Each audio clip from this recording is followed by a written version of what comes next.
Episode 12, 1929. The Trip to Calvary. When I came to Vilnius for 2 months to replace a sister who had gone for her 3rd probation, I stayed a little longer than 2 months.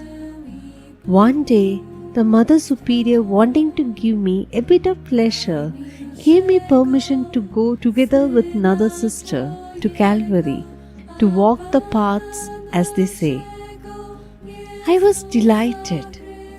Although it was not very far, it was Mother Superior's wish that we should go by boat. That evening, Jesus said to me, "I want you to stay home." I answered, "Jesus, everything is ready for us to leave tomorrow morning. And what am I to do now?" The Lord answered, "This trip will be harmful to your soul." I replied to Jesus, "You can find a way out. Arrange things in such a way that your will may be done."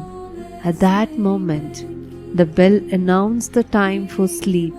I gave Jesus a parting glance and went to my cell. Next morning, the weather was beautiful, and my companion was filled with a joy at the prospect of the great pleasure we would have in getting to see everything. But as for me, I was sure we would not go, even though there were no obstacles so far. We were to receive Holy Communion earlier and leave right after the Thanksgiving. But during the time of communion, all of a sudden the weather changed. Clouds covered the sky and the rain came down in torrents. Everyone was astounded at such a sudden change in the weather. Mother Superior said to me, "I'm so sorry you cannot go, sisters." I answered, "Dear Mother, it doesn't really matter that we cannot go. It was God's will that we stay home.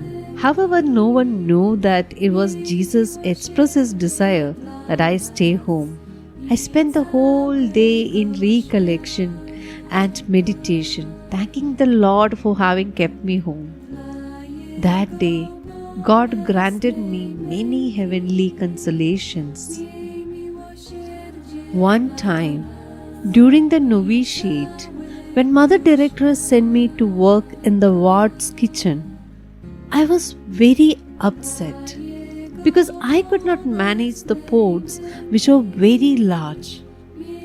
The most difficult task for me was draining the potatoes, and sometimes I split half of them with the water. When I told this to Mother Directress, she said that with time I would get used to it and gain the necessary skill.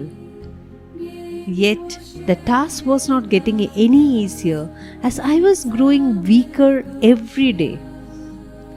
So I would move away when it was time to drain the potatoes. The sisters noticed I avoided this task and were very much surprised. They did not know that I could not help in spite of all my willingness to do this and not spare myself. At noon, during the examination of conscience, I complained to God about my weakness. Then I heard the following words in my soul: "From today on, you will do this easily. I shall strengthen you." That evening, when the time came to drain off the water from the potatoes, I hurried to be the first to do it, trusting in the Lord's words. I took up the pot with ease and poured off the water perfectly.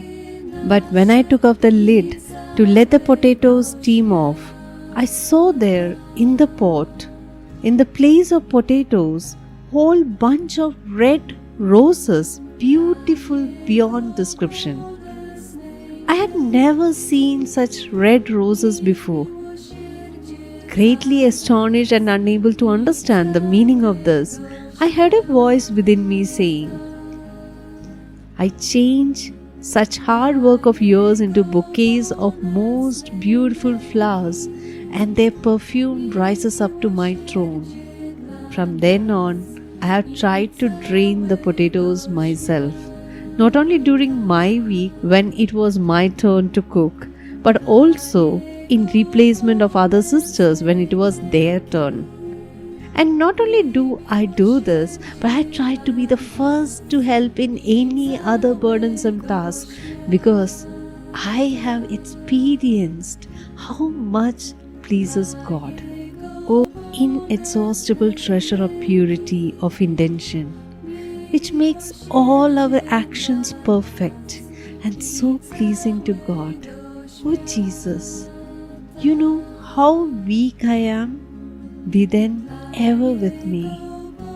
Guide my actions and my whole being. You who are my very best teacher. Truly, Jesus, I become frightened when I look at my own misery. But at the same time, I am reassured by your unfathomable mercy, which exceeds my misery by the measure of all eternity. This disposition of soul clothes me in your power, O joy that flows from the knowledge of oneself, O unchanging truth. Your constancy is everlasting.